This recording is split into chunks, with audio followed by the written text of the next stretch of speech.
దేవునికి మహిమ కలుగునుగాక. సామెతలు 1వ అధ్యాయము 33వ వచనము. నా ఉపదేశమును అంగీకరించువాడు సురక్షితముగా నివసించును, వాడి కీడు వచ్చునను భయము లేక నెమ్మదిగా నుండును. దేవునికి మహిమ కలుగునుగాక. సహోదరి సహోదరులు, నీవు నెమ్మదిగా ఉండాలంటే, సురక్షితముగా నీవు జీవించాలంటే, క్షేమముగా నీవు జీవించాలంటే ఆయన ఉపదేశమును అంగీకరించాలి. దేవుని ఉపదేశమును అంగీకరించిన ఎడల నువ్వు నెమ్మదిగాను సుఖముగాను క్షేమముగాను జీవిస్తావని దేవుడు మాట్లాడుతున్నాడు. దేవునికి మహిమ కలుగునుగాక. సహోదరి సహోదరులు, జ్ఞానం లేని వారులారా, జ్ఞానం లేని వారంట, జ్ఞానం లేని వారు దేవుడు లేడని వారు, దేవుని లేడని వారు విసర్జిస్తారంట. దేవుడు లేడని హృదయంలో అనుకుంటారంట, దేవుణ్ణి విసర్జిస్తారంట జ్ఞానం లేనివారు. బుద్ధిహీనులు క్షేమం కలిగినదని తెలిసి మైమరిచి దేవుణ్ణి నిర్మూలన చేస్తారంట, దేవుని యొద్దకు రాకుండా. దేవునికి మహిమ కలుగును కాక. సహోదరి సహోదరులు, మరి బుద్ధిహీనులు క్షేమముని మర్చిపోతారంట, దేవుడు చేసిన మేలులు మర్చిపోతారంట, మర్చిపోయి దేవునికి దూరంగా జీవిస్తారంట. జ్ఞానం లేని వారు దేవుడు లేడని వారు విసర్జిస్తారంట, నశించిపోతారంట. దేవునికి మహిమ కలుగును గాక. ప్రియ సహోదరి సహోదరులు, జ్ఞానం లేని వారు నశించినట్లుగా, బుద్ధిహీనులు క్షేమము మర్చినట్లుగా నువ్వు జీవిస్తే నువ్వు సురక్షితముగా జీవించమని దేవుడు మాట్లాడుతున్నాడు. దేవునికి మహిమ కలుగును గాక. బుద్ధిహీనులంట జ్ఞానం లేని వారు బుద్ధిహీనులంట మరి క్షేమము పొందుకుంటారంట, మేలులు పొందుకుంటారంట, ఆశీర్వాదాన్ని పొందుకుంటారంట, ఇవన్నీ దేవుని యొక్క అన్నీ పొందుకోవాల్సినవి పొందుకుంటారంట, కానీ దేవుని మర్చిపోతారంట, దేవునికి దూరంగా జీవిస్తారంట.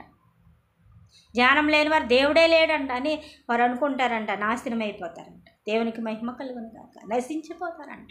దేవునికి మహిమ కలుగును. సహోదరి సహోదరులు, నువ్వు సురక్షితముగా ఉండాలంటే, నువ్వు నెమ్మదిగా ఉండాలంటే, క్షేమముగా ఉండాలంటే దేవుని ఉపదేశం అంగీకరించాలి. దేవుని ఉపదేశం అంగీకరించి ఆయన హత్తుకొని ఆయన ఉపదేశానికి లోబడి ఆయన అంగీకరిస్తే, ఆయన గద్దింపుకు లోబడితే నువ్వు సురక్షితముగా ఉంటావు, నెమ్మదిగానే ఉంటావు, క్షేమము కలిగిన ఉంటావు. ఆయన ఉపదేశం అంగీకరించి ఆయన గద్దింపుకు లోబడితే దేవుని ఆత్మని మీదకి కుమ్మరించబడతాడు. దేవునికి మహిమ కలుగును కాక. సహోదరి సహోదరులు, దేవుని వాక్యానికి నువ్వు లోబడితే, దేవుని ఉపదేశానికి నువ్వు విసర్జించకుండా లోబడితే, విధేయతను చూపితే ఆయన ఆత్మని మీద కుమ్మరించబడదు. అనేకమైన మేళ్ళు పొందుతావు, ఆశీర్వాదాలు పొందుకుంటావు, దీవెన క్షేమము. దేవుని యొద్ద నుంచి ఆశీర్వాదము ఎవ్వరు తీసివేసినది పోదంట.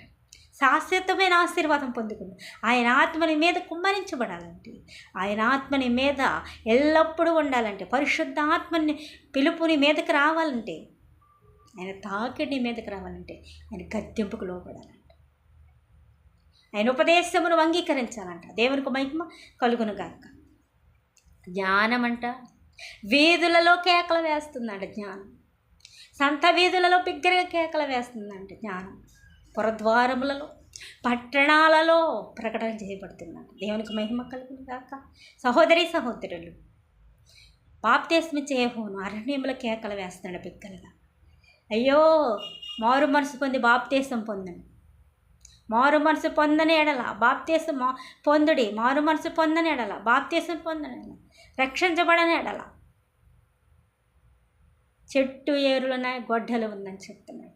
ఫలించండి, మారు మనసు తగ్గ ఫలాలు ఫలించండి. చెట్టు ఏరున గొడ్డలు, ఫలించని చెట్టు నరికివేసి అగ్నిగుండంలో పారవేయబడును అని బిగ్గరగా కేకలు వేస్తున్నాడు బాప్తిస్మిచ్చే యోహాను. ప్రియ సహోదరి సహోదరులు, వీధులలో పట్టణాలలో పల్లెల్లో సువార్త ప్రకటించబడుతుంది. సువార్త అయిన వాక్యము ప్రకటించబడుతున్నప్పుడు నువ్వు వింటున్నావా? లోబడుతున్నావా? ఆయన గద్దింపుకు నువ్వు వింటున్నావా? ఆయన గద్దింపుకు లోబడుతున్నావా? దేవుడు నీతో మాట్లాడుతున్నాడు. ఆయన గద్దింపుకు లోబడినట్లయితే, వినినట్లయితే ఆయన ఆత్మని మీద కుమ్మరించబడదాన్ని. దేవునికి మహిమ కలుగును గాక. ప్రియ సహోదరి సహోదరులు, జ్ఞానం లేని వారులారా, దేవుడు మాట్లాడుతున్నాడు. జ్ఞానం లేకుండా మీరు ఎన్నాళ్ళు ఉంటారు? అపహాస్యకులారా, అపహాస్యములో మీరు జీవిస్తూ ఎన్నాళ్ళు ఆనందిస్తారు? అది శాశ్వతమైన ఆనందము కాదు, అది నిత్యమైన ఆనందము కాదు అని దేవునితో మాట్లాడుతున్నాను. అపహాసం బుద్ధిహీనులారా, అపహాసకులారా, జ్ఞానం లేని వారులారా, నా వైపు తిరుగుడి, నా ఉపదేశమును అంగీకరించడి అని దేవుడు మాట్లాడుతాడు. బుద్ధిహీనులారా, జ్ఞానము చూసి అసహించుకుంటున్నారు. ఎన్నాళ్ళు మీరు అసహించుకుంటారు? దేవుని వాక్యాన్ని అసహించుకుంటారు, దేవుని బోధన తిరస్కరిస్తున్నావు, దేవుని ఉపదేశమును అంగీకరించట్లేదు. ఎన్నాళ్ళు ఆయన మాటకు లోబడి, ఆయన గద్దింపుకు లోబడి, ఆయన ఉపదేశమును అంగీకరిస్తే నా ఆత్మని మీద కుమ్మరించబడదు, నా ఆత్మని మీదకి కుమ్మరించబడదు. అయ్యో, నేను చేతులు చాపా, నా బిడ్డలు నశించిపోతున్నా, నా రెక్కలు చాపినప్పుడు రెక్కల నీడకు మీరు రాలేదే, నా మాటను త్రోసివేశారే అని దేవుడు మాట్లాడుతున్నాడు. నేను పిలిచాను, అయినా నా పిలుపుకు మీరు లోపడలేదు, రాలేదు, తుణీకరించారు, త్రోసివేశారు అని చెప్తున్నాడు దేవుడు. ఎవరికి మహిమ కలుగును కాక. కాబట్టి మీకు అపాయము వచ్చినప్పుడు, కష్టం వచ్చినప్పుడు, దుఃఖము మీలోకి వచ్చినప్పుడు, సుడిగాలి వలె కీడు మీ మీదకి వచ్చినప్పుడు నేను నవ్వేదను, అపహాస్యము నేను చేస్తాను. నేను పిలవగా మీరు వినలేదు కదా, నేను మిమ్మల్ని పిలవగా మీరు వినలేదు, త్రోసివేశారు కదా, నా గద్దింపు వినలేదు కదా, నా ఉపదేశం అంగీకరించలేదు కదా. నేను మీరు పిలవగా మీరు శ్రద్ధగా వెతుకుతారు, నాకు మొరబెడతారు, నన్ను పిలుస్తారు, అయినాగా నేను వినను. నేను శ్రద్ధగా మీరు వెతికినా నేను కనపడు, మీ మొర నేను లక్ష్య పెట్టను.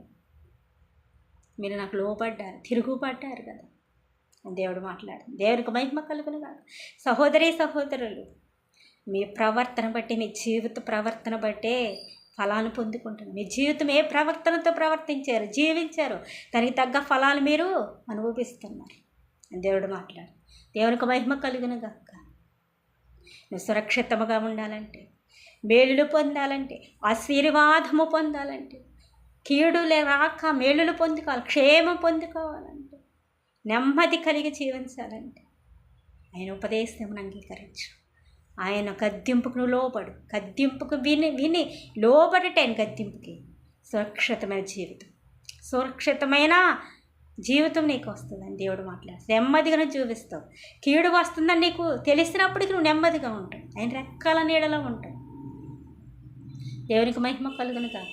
కోడి తన పిల్లలను రెక్కల కింద ఎలా దాచినట్టు, మరి గద్ద వచ్చి తన కోడి పిల్లలు ఎత్తుకుపోతే అపాయం వస్తుంది, నా కీడు వస్తుంది, నా బిడ్డలకి అపాయం వస్తుంది, కష్టం వస్తుంది, అయ్యో నాశించిపోతారు నా బిడ్డలని తన రెక్కల కింద దాచినట్లుగా ఆయన ఉపదేశమును విని ఆయన గద్దింపుకు లోబడితే ఆయన రెక్కల కింద దాచుకుంటాడంట, ఆయన రెక్కల నీడలో దాచుకుంటాడంట. అపాయము రాకుండా, కీడు రాకోకుండా తన రెక్కల కింద దాచుకుంటాడంట. ప్రియ సహోదరి సహోదరుడు, ఆయన ఉపదేశం అంగీకరిస్తున్నావా? ఆయన గద్దింపుకు లోబడుతున్నావా? ఇప్పుడే దేవుడు నీతో పరిశుద్ధాత్మ నీతో మాట్లాడుతున్నాడు. ఇప్పుడే ఆయన గద్దింపుకు లోబడి, ఆయన గద్దింపుకు లోబడితే, ఆయన పిలుపుకి నువ్వు లోబడితే, అంగీకరిస్తే, ఆయన వెతికినట్లయితే, నీ శ్రద్ధగా ఎదిగినట్లయితే ఆయన గద్దింపుకు లోబడి ఆయన నీకు కనబడతాడంట. దేవునికి మహిమ కలుగును గాక.